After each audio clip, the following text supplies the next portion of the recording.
I stepped into this ayahuasca journey thinking that it would give me the clarity. It gave me clarity, but in a different way that was not aligned with my actual purpose. Now that I can look back on this, I can actually see the amount of protection that God had on me during that entire process. He stopped me from taking more medicine, protecting my body from being consumed by that negative satanic energy that was sitting by my bedside the entire time.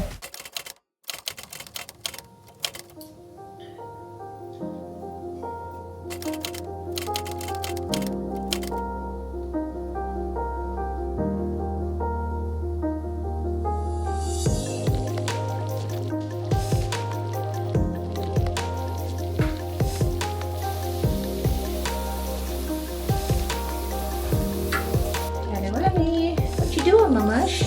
I'm not gonna take you this morning for a longer walk, but we'll go later, okay?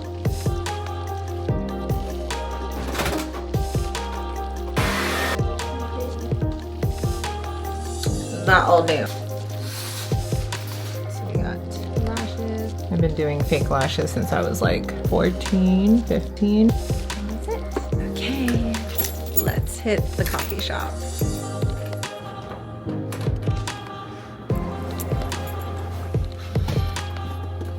Shall we get to it, folks? Figure out where the heck I'm going. I've really wanted to take my podcast, out in the world, like where things are actually happening around me. And I hope I find the perfect spot with the plugs right there. Let's jump out. I went and got myself a new perspective.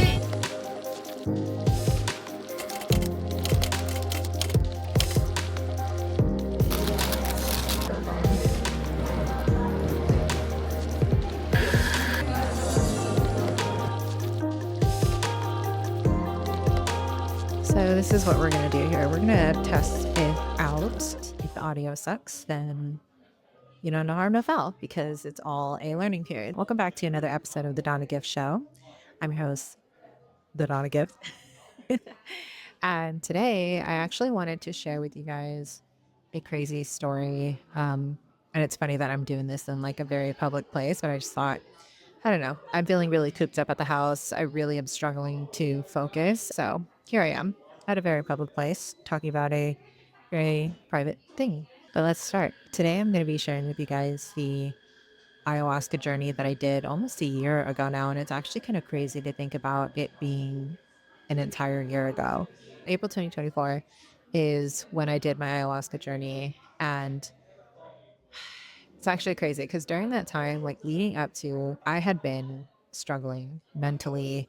Dylan and I were just getting out of a very difficult place in our relationship where not necessarily that we had difficulty with each other. Well, we did, but it was mostly because there was a lot of financial strain in our life. And so during that time, it was a very pivotal point in our relationship where we were learning how to trust each other again and learning how to work with each other again. Because for the longest time, um, there was just not a lot of trust with each other when it came to the finances. And I'm more so speaking about myself. I struggled to trust Dylan because of, when you're an entrepreneur, you start something new and it doesn't always go as planned. When you first start off in this journey, you kind of kick the shit a little bit. Sorry. God is convicting my tongue, so I apologize if I cuss every once in a while, but I'm learning. So it was in a time period of our lives where I was in the process of learning to trust Dylan again. And part of that trust was allowing myself to take a break from work, to take a break from the day to day, and really spend some actual money on myself and just myself in my own personal journey. The ayahuasca journey that I did was actually the very first journey that I ever had done and spent, I think it was like 2,500 for the ceremony, plus the ticket was like total to around like $3,000 I spent on myself. But that was the most I'd ever invested in myself ever.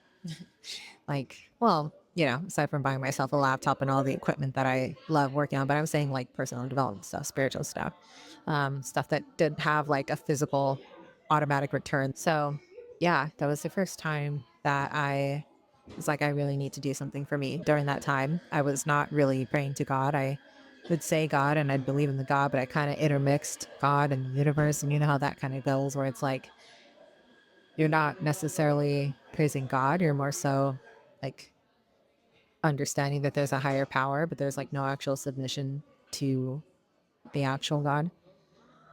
So yeah, I was going through that. I actually took the entire month off prior to this ayahuasca journey because I was learning what it was like to settle my nervous system, to actually relax and not do anything. I had no plans. The only goal that I had was within a month's time, I was going to be going on this medical ayahuasca journey, and that was it. I took the whole month off work. I didn't work. I met up with friends. I journaled a lot. I spent a lot of time alone. I think every morning I was by myself for a few hours. And yeah, I journaled. I wrote down things, and it was very like, it sounds like it's a good life. But if I'm really digging into it, it was very, I struggled. Like, I struggled to relax. I struggled to do nothing. My body and my mind is so used to being on hyperdrive or overdrive all the time. So I was constantly used to just working every single day. And when I wasn't working, I felt like this anxiety come on. And I think a lot of us can actually relate to that because, um, especially in like Western society, we are taught that the more that we do, the more that we receive, the more productive you were. If you weren't doing things, you're lazy, like the hustle culture, right? We've all been programmed and taught about the hustle culture. And so, yeah, I took the month off and it was magical. It was great. I really, truly got to lean into Dylan providing and being in support of that. He didn't ask me to work, not one bit. And obviously, like, we had a nice, like, nesting cushion that I had accumulated from the sale of my home. Leading up to the ayahuasca journey, I felt like a really good calm and I was excited to see what was going to happen on the other side.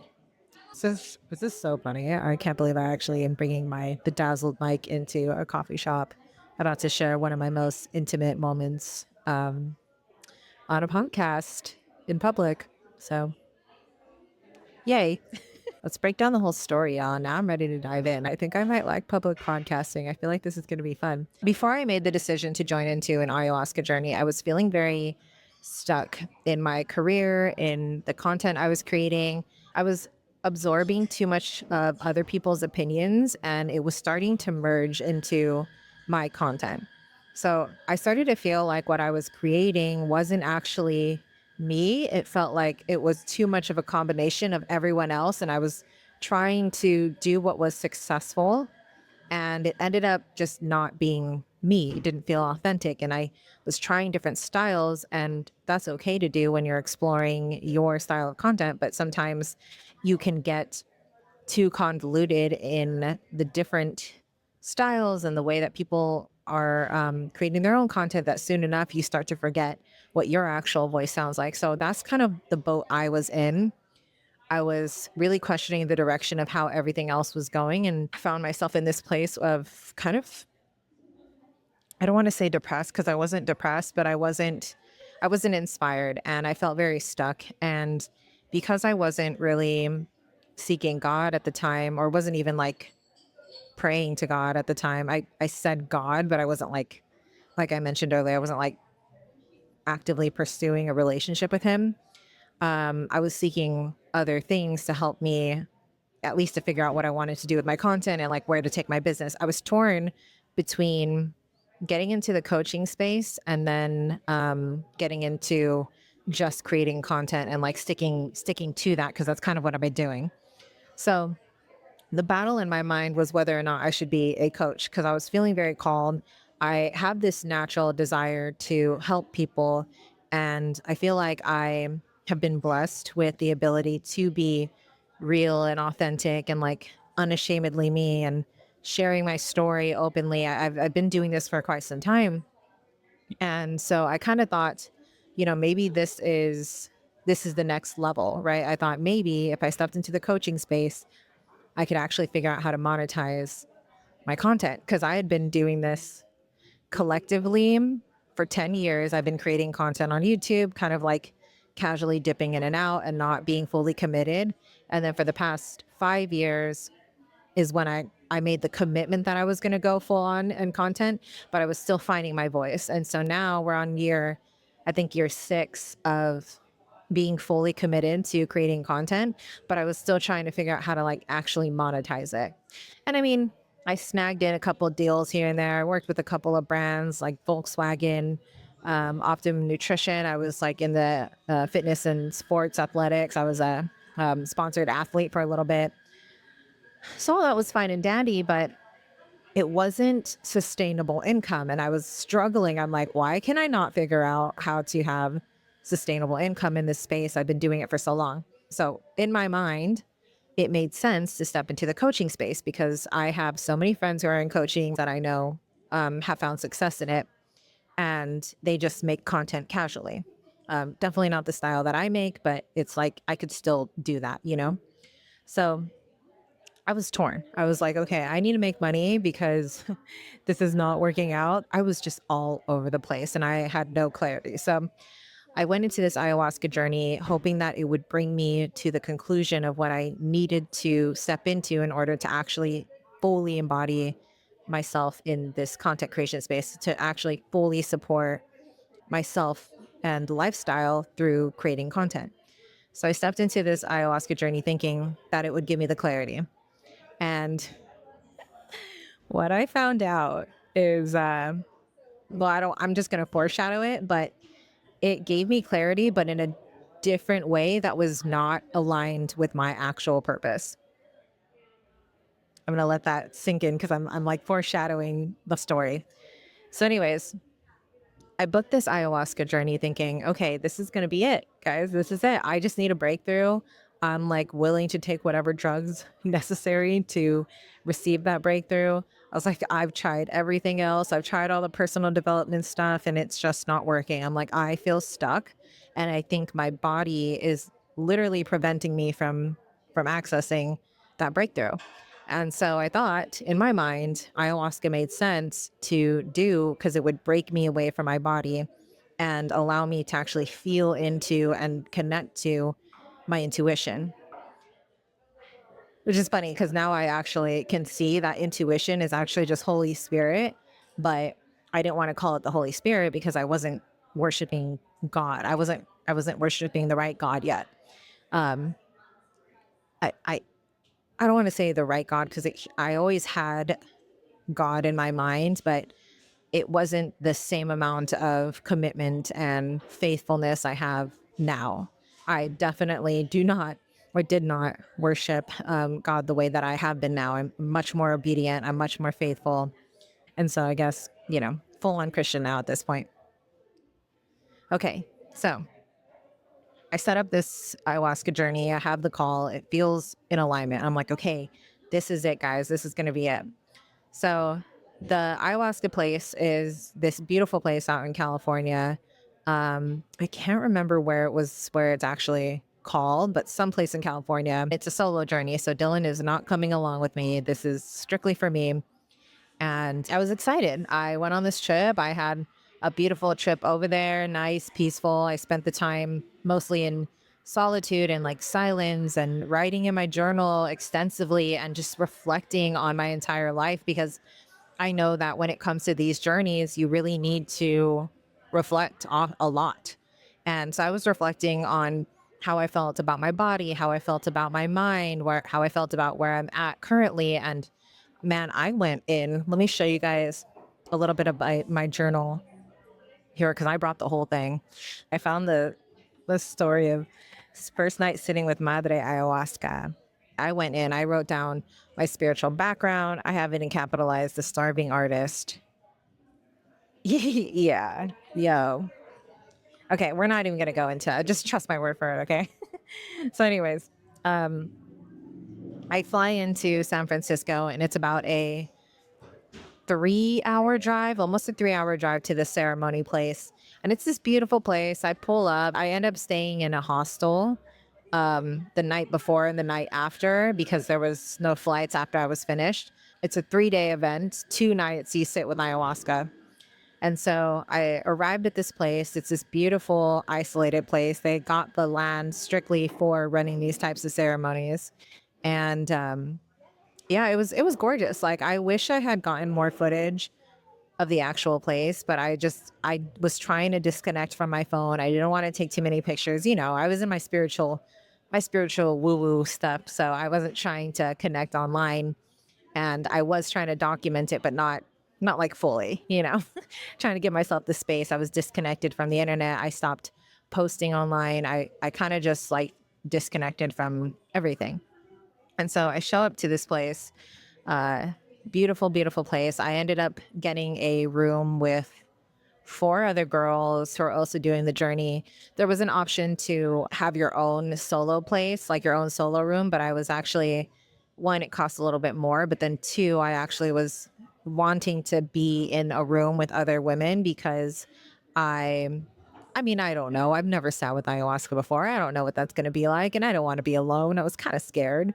I'm like, worst case scenario, I have nightmares. At least there's other people around me. I don't know. My dreams can be very intense. And so I show up and I meet the other girls. They're lovely, beautiful. And we start the ceremony by going into this hut. They built this beautiful hut that has, I think it sits like, I want to say like 8 people. I think they could fit more. There was a decent amount of us. I'd say like 8 of us total that did this journey, male and female. We sit in this hut and we kind of sit around. We talk about what we're hoping to get out of this, the intention behind it. And then we ended up doing rape or hape, as some people like to call it, which is basically tobacco that they puff up your nose. And it's supposed to like decalcify your pineal gland. It's supposed to help clear your mind so you can be more grounded. So it's a really good ritual, I guess, that you will do before you sit with the medicine. And uh, I didn't like it. I never have liked it. I just did it because I thought that it would benefit me. And so I was like, yeah, sure, let's do it. I just did a little bit and it made me a little bit nauseous. It did give me a little bit of a grounding effect, but I personally didn't need it. So don't know why I did it. I just thought needed to. So did that. And then within a couple of hours, we sat with the first round of medicine.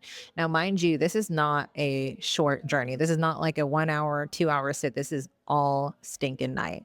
We went into a ceremony at 6 p.m. until midnight. Until midnight, y'all. That is a 6 hour journey of being basically high. Okay. Some people it lasts longer. For me, it did last a little longer because what happens is when you first take the first round of medicine, uh, throughout the rest of the night, they continue to give you doses depending on whether or not you feel called to more. And so I did the first dose, did the full shot, immediately wanted to puke. Mind you, when you take this medicine, most of the time you're going to purge. So they keep a bucket next to you. You have your own like little bed that's on the floor, and you're laying up against, not up against, but like you have your own little space, but you have your own little bed that's separate from everyone else in the room, not separated by walls. So you can see everyone, and everyone has like their throw buckets and all of this stuff. So yeah, I took the first dose, and while we wait for the actual medicine to kick in, you're doing this chant, this song, you're listening to music, and it's loud. Like they got the speakers all hooked up, and the music's, you're singing along to it, and a lot of it is like, and it makes me cringe a little bit saying it now, but you're praising Mother Aya for the medicine, thanking her, and like it's just, when I reflect on it now, absolutely pagan. Definitely not cherishing and honoring God, because they're literally saying Mother Ayahuasca. And so, yeah, we start singing these songs. We're getting into it. I'm laying there waiting for the medicine to actually hit me. And probably about an hour and a half in, I start feeling this, like my senses begin to kind of focus in. I start to feel like my head is actually laying in the lap of Mother Ayahuasca. And I feel like I hear the singing of her right above my head. Like like you would do if you were laying in the lap of your mom. And she was like basically coaxing my head and singing to me. And then on top of that, feeling her presence, I also felt a multitude of other presence of people surrounding me. Now, at the time, I had no idea what these other energies were, but it felt like I was surrounded. And um, yeah, it felt kind of strange. It felt scary. And as she's singing to me, I'm asking her, can you, I was basically asking her for the answers I needed. I'm like, do I get into coaching? What do you want me to do with my content creation? And immediately she was like, no, listen up. I'm going to show all that to you later. But for now, just be here, like be here with the journey. I'm like, okay, whatever. I'll listen. So I sat back, and as the medicine really started to kick in, I felt this presence right next to me in my bed.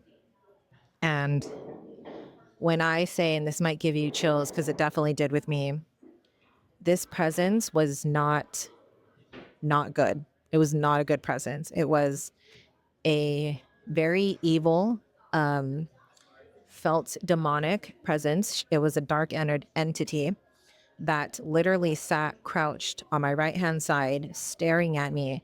I couldn't see her face. It was like a dark shadow. I can only see the outline of this entity, the body, the hair, like scary, scary, scary. And I knew that it was staring at me. I feel like I could see its eyes staring at me, and didn't say a word, just sat there crouched, staring at me like manically, um, almost like she wanted to take me. That's what it felt like. And so I'm feeling it in my body at this point. The medicine's really, really kicking in.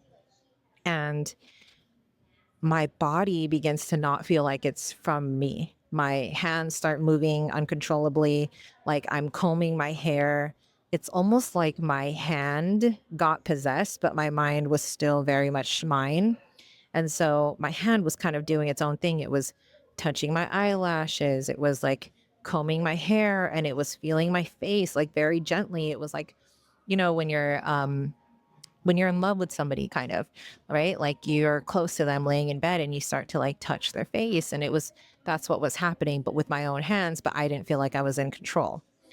And I was scared. And so I'm over here just like, what is this? Is this dangerous? And do I need to be protected? And I heard that I was protected, so I tried not to worry about it. But the entity that I felt like my hand was taken over by felt very sinister. I don't know how else to explain it, but it was sinister. And so um, I continued to sit there, and I mean, I'm out of my control. Like I can't control my body at this point. I'm feeling sick. I threw up a couple times, purged a couple times, and by that time, I felt like Mother Ayahuasca was like kind of coaxing me and telling me everything's going to be okay, everything's going to be revealed, yada yada. The um, facilitator ends up coming out, and she is handing out second rounds, and she gave me the second round, and I took it. I was thinking, maybe I need to, because I wasn't like super, super feeling it as heavy as I thought I should be. And so I took the second round. It was like a very baby dose, like a quarter of the normal serving. And the rest I like upchucked almost immediately. I like spit it out right away. I didn't take the second round until way later. Like I'm telling you, it was probably like 4 hours into the journey already, and people were like starting to come out of it. They had already finished their second and even third rounds. And by the end of it, people, we kind of gathered around the center and closed out the journey. Meanwhile, I'm in my bed, and I try to get up to like join the singing along and everything like that, because there's like singing all throughout this entire experience. There's music all throughout this entire experience. And so we're singing at this in the circle, and I start to get extremely, extremely nauseous. Now they say with the medicine, usually if it's still hitting you hard, too much emotion and like looking at other people can actually make you very dizzy. And so I was like, okay, that's probably what's happening. So I go to sit down and lay down in my bed until the end of the ceremony. And I'm just like in my own zone and I'm feeling it heavy. It's like kicking in bad. So I'm like, oh crap. The ceremony is almost over and I have to walk back to my room and go lay in my bed and be all by myself, basically. So we end the ceremony. I get to my bed. And when I get to my bed, I start hearing the voices so freaking loud. Like, remember how I was saying that those entities around me were like speaking and talking about me and sharing about me? They followed me into my room and they were there with me, speaking and sharing. And come to find out, and maybe if I'm reflecting on it, maybe it could be something that I created in my head. But basically, what I felt was like those entities were actually my ancestors. My ancestors telling me that I'm safe, that there's nothing I need to worry about. They were also telling me that they were accessible to me whenever I needed them, that if I truly needed their guidance, that they were there to help me. And so I was like, okay, cool. Like this is good.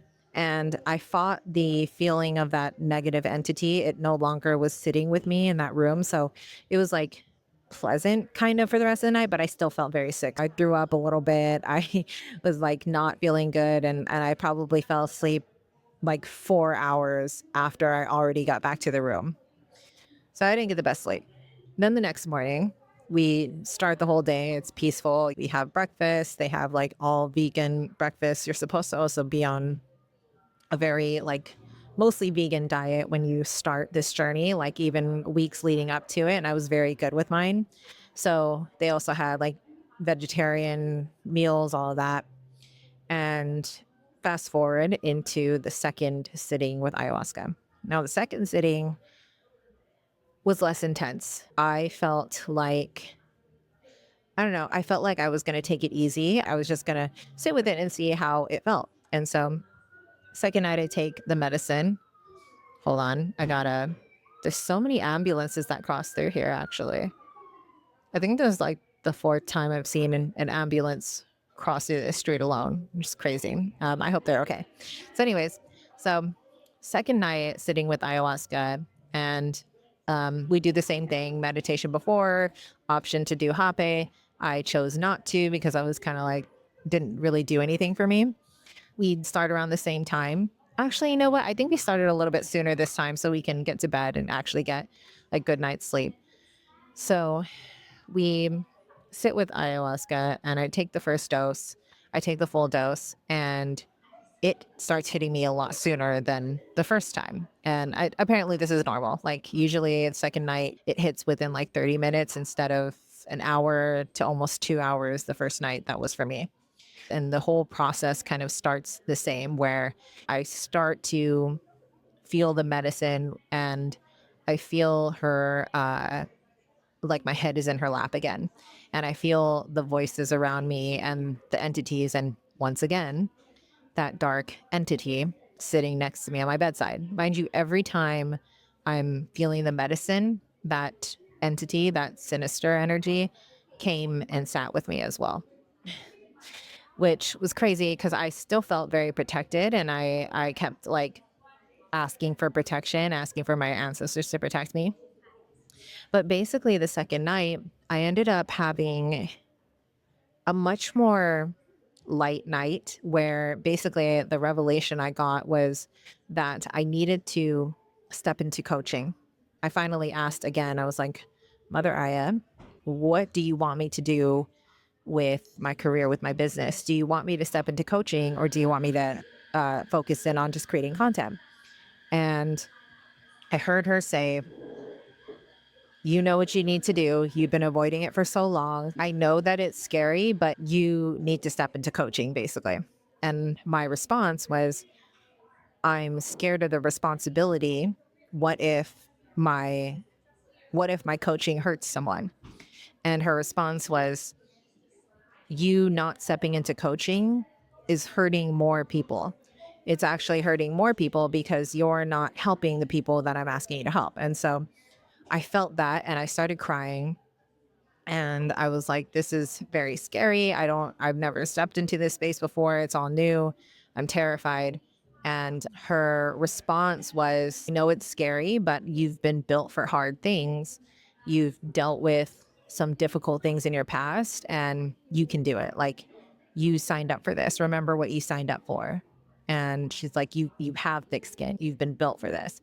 And so I took it and I was like, okay, I accept the responsibility. And she was like, once you accept this responsibility, you can't go back. And I'm like, okay, I accept. I will take on the responsibility. And she basically told me that now that I've accepted this, that I had to hit the ground running because I've already wasted so much time. So I was like, okay, got it. I will hit the ground running the minute I return from this ayahuasca journey. So the rest of the experience was very light. There was a moment where I felt like it was almost like a visual where I was stepping out into these fields and I can see all of the relationships and couples that me and Dylan had helped, because I was kind of torn between being I wanted to be a relationship coach and doing couples retreats, and all of that. So that was kind of the plan. And so I had this visual of me sitting at like the top of this like mountain kind of thing, and with all of the couples that I had helped, and my ancestors were there cheering me on and just like egging me on, saying that this is it, like good choice, like a little reward. And so I'm over here thinking, okay, this is it. This is it. This is the direction I needed to go. This is the clarity that I needed. And it's very clear. And it's funny because now I reflect on it, they were pulling those like spiritual cards, which again, I don't know how I feel about those things. I actually don't think they align with my beliefs currently, but I pulled one of the cards and my card was bells. And the description on it was talking about how I needed to be careful. Oh, wow. I think I'm having a revelation right now because I never fully reflected on this story up until now. So, wow. The bells was actually telling me, it was warning me, it was saying, be careful with who I share my story with because there is entities out there that want to have what you have and they seek to destroy you. And I was like, oh, okay. Very terrifying. But it's funny because a couple years ago when I went to New Orleans and I went to go get my cards pulled, I also had something similar telling me that someone close to me, someone I wouldn't expect or whatever, actually was against me and that I needed to be careful, that there was an entity following me. And so I had this thing convinced in my mind that there is essentially a demon that has latched onto me or an energy that has done so. And so I'm sitting here, I'm like, okay, I feel protected. So, and I felt very protected throughout. Um, And even through the entire experience, there were moments where I could have taken a little bit more ayahuasca, more of the medicine. But even when I tried to take more, when I thought I needed to take more, my body actually purged it immediately. I'm going to eat this really quick. Y'all, these are so freaking good. It's like oatmeal cream pie. Reminds me of my childhood. Okay. Where was I? Okay, so there were moments where I definitely could have taken more medicine and I tried to, but my body literally rejected the medicine. The minute I drank it, my body rejected it and I purged it. I threw up. And so I can reflect on that now and realize that that was actually God's protection, not wanting me to continue taking this medicine that wasn't from him. There is this moment when I think it was like the second day of ayahuasca. Yeah. The second day before we took the medicine, we were sitting in the house and they had a lot of books. They had a lot of books about spiritual growth, personal development, but like all in the spiritual realm. And one of the books I pulled out from the bookshelf was called The Forbidden Female Speak. So I opened up this book. I'm like, I was really learning about the feminine and the masculine, and we're learning about relationships because it's what Dylan and I have it's part of the tools that Dylan and I have used to develop a good supportive dynamic in our relationship. And so it just jumped to me. So I open it up, and the story about it is actually a woman who claims to have been channeling Mary Magdalene, which is one of the followers of Jesus Christ. And I didn't even know this. That's how much I didn't actually know what the Bible was about. And so I'm like, oh, who's Mary Magdalene? Had no clue. So I start Googling it. I'm like, Mary Magdalene. They're like, oh, one of Jesus's followers. Oh, she was educated. Oh, she actually knew how to write. And there's no stories that cover her story. And so I'm like, why isn't that included in the Bible? So I started diving a little bit more. And from what I learned online, that there's a show that covered her personality and character, from what they assume, quite well. So The Chosen was introduced to me, went through my findings, and I dove into The Chosen, and I was like, oh, okay, like that seems like a really good show. I'm so curious because I want to know who Mary Magdalene was. She was one of Jesus Christ's followers, and she was like this educated woman, and I was fascinated, right? So I'm like, okay, seed planted. I took a picture of the book, immediately bought the book because it was what I wanted to read as soon as I left that place. By the time I started heading home, I show up at my hostel, and I'm reading this book, like the beginning of it, and I'm reading into Mary Magdalene. And then I'm like, oh, you know what? I'm just going to watch The Chosen before I go to bed. So I started this show while I'm in this hostel, while I just finished ayahuasca. And I'm like, oh, okay, like I'm diving into the story of Jesus Christ. I didn't realize. And so I let my husband know, boyfriend at the time, I let him know, I'm like, hey, found a new show for us to watch. It's The Chosen. Well, I didn't even like pitch it to him. I was just like, I'm watching The Chosen. I'm going to be watching this. Like, you're welcome to watch it if you want. And I kind of just shared with him my fascination with it. And he was just like, oh, okay, cool. Like, not interested whatsoever. He hadn't found Christ and hadn't like been diving into the Bible, wasn't even really curious about God. So I get it. So I was like, okay, I'm just going to watch this myself. So I'm watching this show, and then when I get back home, I start to hit the ground running, like I promised, right? Like I was like, okay. I told Dylan, I'm like, let's start Happy Relationship. Let's open up our couples page. Let's start our couples coaching program. I'm gonna get my certification. And I just went down the list of things that needed to happen for me to step into the coaching space and become a full-time coach, life coach. So we start the journey, we start Happy Relationship. And it's funny because that Instagram page blew the F up. Like I'm saying, within a week's time, we went from 350 followers to 65,000 followers within a week. Within a week, because we made this like viral skit post that I created. And we start diving into relationship coaching and branding, meetings, like we went full force, and we're 100% in. We had the coaching landing page done, everything within like a couple of weeks.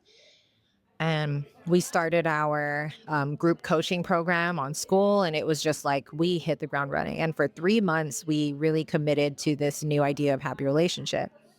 And we thought, because it had so much growth immediately, that this was for sure the right way, the right path.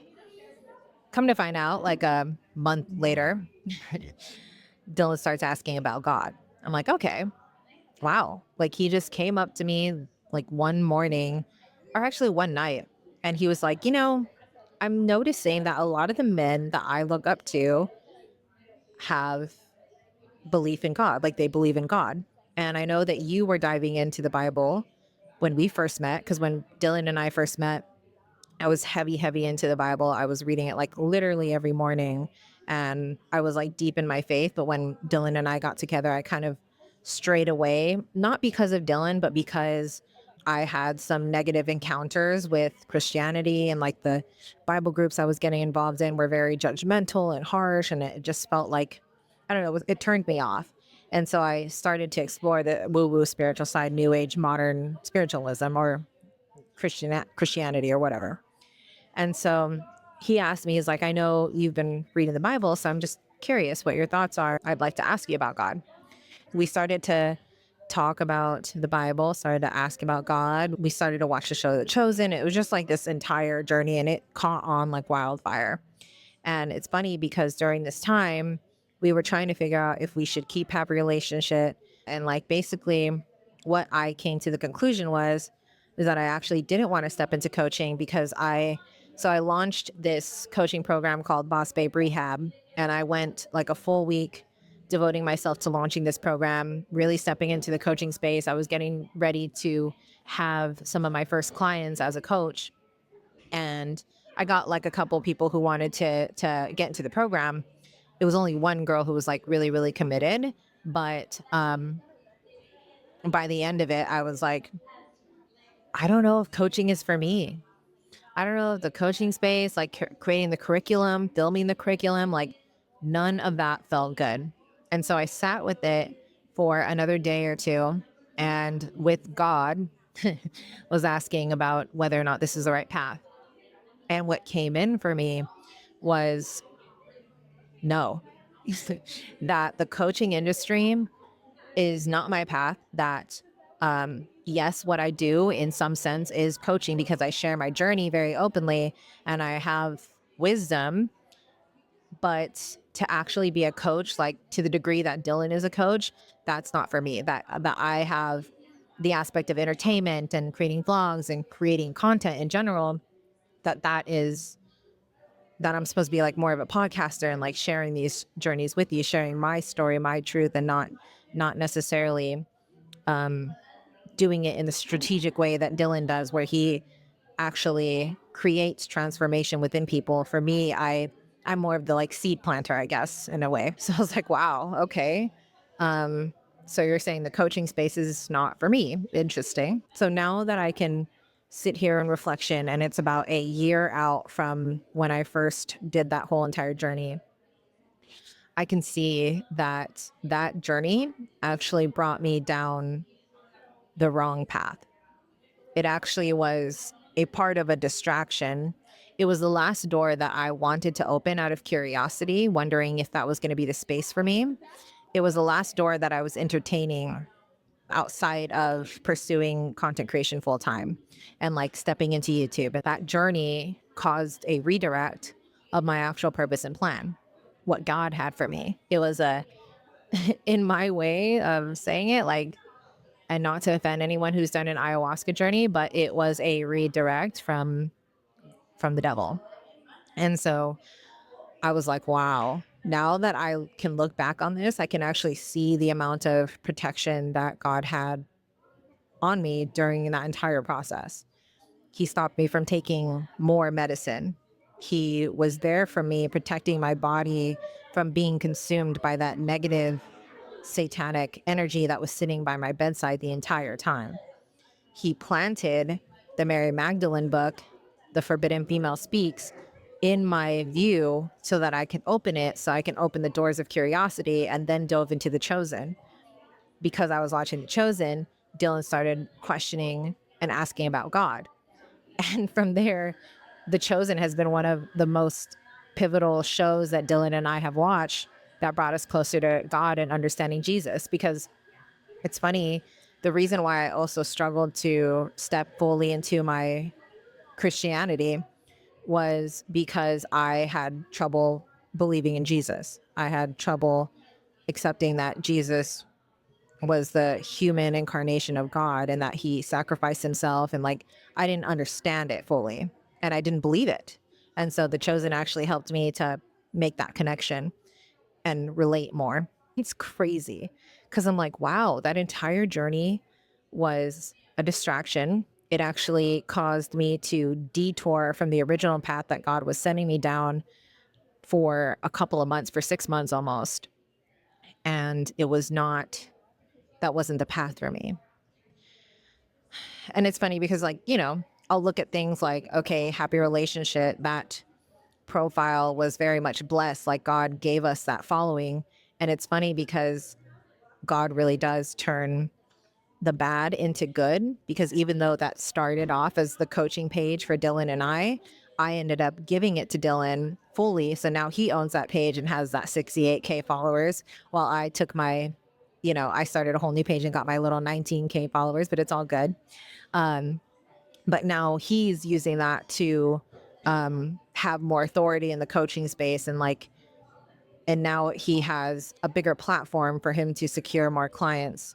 It's crazy how it all worked out. But all this is to say is that these things that we get involved in, this like breath work and combo sessions and ayahuasca and all of these things, I hate to be that girl, but they're not from God. They might help you create a breakthrough, and God could absolutely find you in those moments, right? But they're not a sustainable piece that only it's just not sustainable. There's only a certain level of peace that you can get with that stuff and a certain amount of clarity. But if you truly want like sustainable, unwavering peace, one that actually will last, then you have to go to the Prince of Peace, which is God. You have to go to Jesus. And so it's crazy because we can convince ourselves that these modalities are what is going to serve us. And maybe they do at that time, right? Like it definitely helped me at that time. It made me feel a little bit of peace. It did distract me, but like at that time, it felt like peace. But those things are not from the ultimate God. They're pagan. They're pagan beliefs. And so as much as I love and believe in like energy and like somatic release and breath work and all of that, I truly believe that those are only good tools, but they're not meant to be the end all be all, and that there are definitely negative energies that attach to those things. And you can easily fall into a pit of idolization of these things. So if you are searching for some sort of peace within your own self, and you're a Christian, I really want to encourage you not to seek it through these modalities. Like, do them if you feel really called to, because I truly believe that God will reach out to you when he needs to. And I think that he speaks to us in very unique ways. Like if you look at my entire journey, he'd probably be like, oh, wow, she's, living a sinful life and she's going to be cursed and yada, yada. Like, you know, could easily say that. But I truly believe that I needed that moment to realize that God was there all along. So this is why I can never judge anybody's journey. Like everybody is on their own journey, and God will find them if he wants to find them, and will pursue them if they are opening their heart to him. And I just think it's all a very custom relationship. I mean, he has a personal relationship with each and every one of us. We each have our own experiences, and it's just crazy because my story, I feel like now that I can reflect on it and openly speak about it and feel confident in what I'm saying, I am so, so, so grateful for him saving me and protecting me during that process, because I absolutely could have fell into the darkness. I mean, I had that dark energy that was sitting next to me the entire journey, right there staring at me. Like that was terrifying, but God protected me. And it's funny because at the time I was saying, oh, I feel like Mother Io was protecting me, but I'm like, that wasn't her. It was God. Just goes to show that God can speak to us in so many different ways. And before you judge another person's journey, take a look at your own and realize that you're not perfect, And I never will be. But I try. I try. I try to be righteous. I try to purify my thoughts and my actions and my beliefs and the way I carry myself and the way I speak to others, but I'll never be perfect. And so I will continue to make mistakes. Is this kid screaming inside? I don't know. I'm going to eat this while he finishes crying.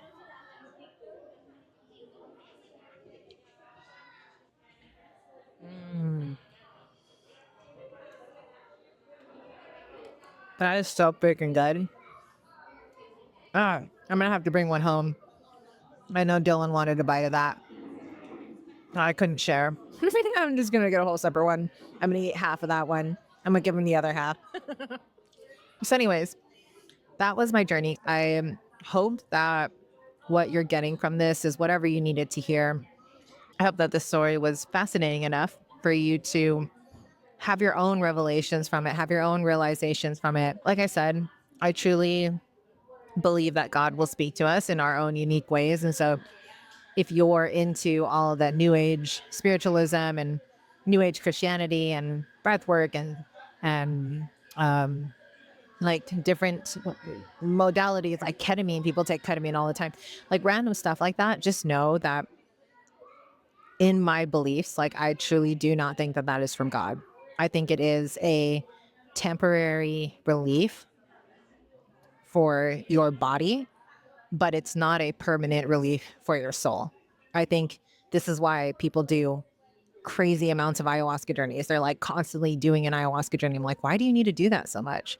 If you're doing it that much, it's probably not working. Like, that's the way I feel about all those different modalities and tools. Like, that's the thing. They are a tool. They're not meant to sustain you for a lifetime. And so, like, they're great for a moment, but I just really, really want to encourage you to think twice about relying on these medicines to serve you, because it only gives you a temporary peace. And this is not to like judge anybody who is on their journey doing that constantly. And like, maybe you are doing ayahuasca journeys like crazy. Maybe you are doing other modalities like crazy. But I just really, really want to encourage you to take a deeper look and actually ask yourself, is it truly working? Like, is it actually working? Because if it is, why are you still doing it? Like, why do you keep referring back to it? Because then it's just not a tool anymore. Now it's become an addiction. Now you kind of need it to give you that peace. Just my thoughts.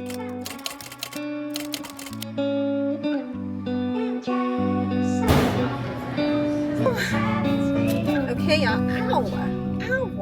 How is it this hot already? The heat is back up in Arizona. This sucks. Like, I was just getting used to the cold and like really enjoying it, and now it's hot. We just filmed an entire podcast at a coffee shop. I'm so hopeful that it came out good and the audio quality was good. So we'll figure it out. But let's go home, guys. This was a successful day. I feel like I got my content plan set out as well. So I know what I'm going to be filming for the rest of this month for YouTube, as far as YouTube goes, which is my focus. And we're just ready.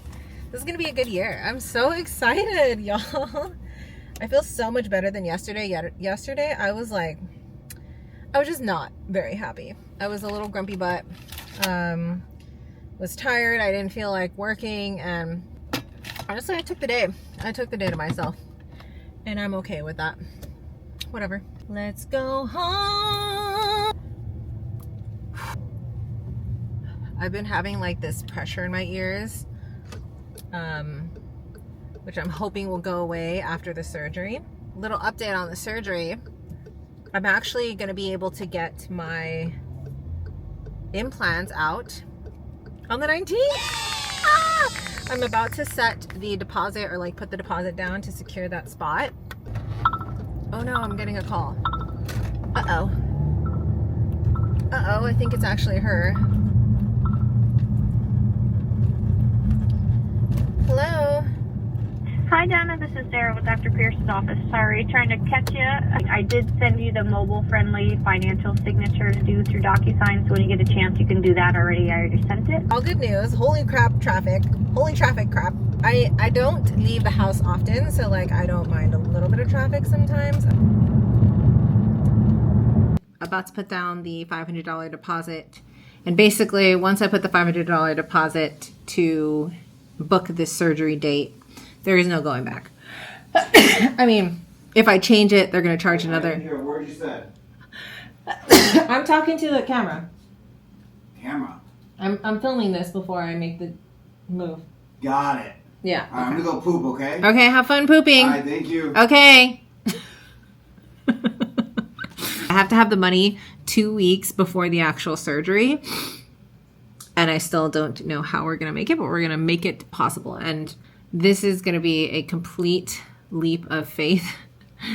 And I truly feel like God has been telling me that this is taken care of and that there's nothing to be worried about, and that from what I read in the Bible today, and like in my revelation I came to after my fast yesterday, was that God has already defeated the enemy, and that he is going to glorify his name through me by performing this miracle for me. And because he gave me this platform, he gave me the ability to share everything so openly and honestly, that he's actually using me to glorify him, to show that miracles are possible, that blind faith is rewarded when it comes to having blind faith in God. And I'm going to say a prayer. Dear Heavenly Father, I pray that you hear me as I ask for your blessing and your provision on this matter, and for us to be able to not only afford it, but still have abundance afterwards, and still have the money to support our day-to-day living. And so God, I really want to ask one last time, if this is not where you want me to be, to please send me a sign, guide me otherwise, direct me in a different way. But God, I feel like this is what you've been called. This is what you've called me to do. This is part of what you have told me to do in blind faith. And so God, I release all of my own worries, my fears, my concerns. I release all of it to you, God, because I know that that's not from you. And I pray that you bless me with abundance and prosperity and the provision of this surgery, so that I can have a successful surgery and I can stop feeling sick. Thank you, God, for everything that you do. I want to sit here for a minute and see if I receive anything before I hit the sign button.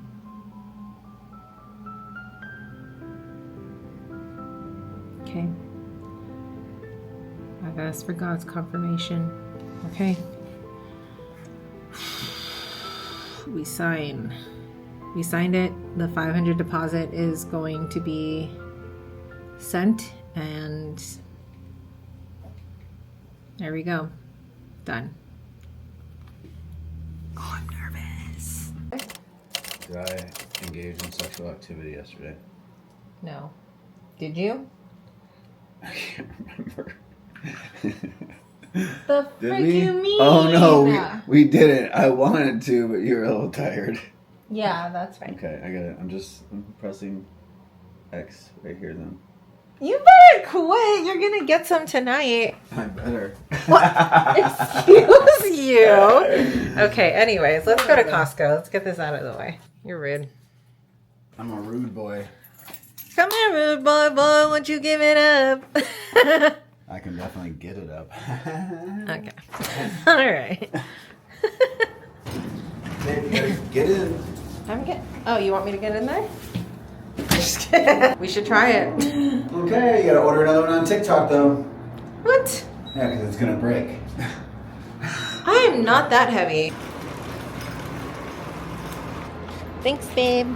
Get your ass in there. Okay.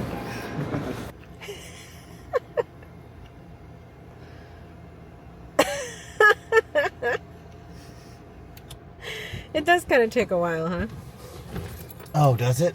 We'll have to do it every time I get in the car. Well, I have a solution. Get me a card. Yeah, I got you. I'm working on it. Ghetto living. the ghetto. In the 17th ward, you hear me? Wow. Yes. That's what I'll do tomorrow. Clean this freaking car. Nice. I'll definitely enjoy doing that on a day off. Was that sarcasm? No. Back on another Costco trip. This is actually way more calm than I was expecting it. So Friday nights might actually be be for the win. People might all think the same thing we did. Yeah, probably. That's one? Just, Wow. Squeezed.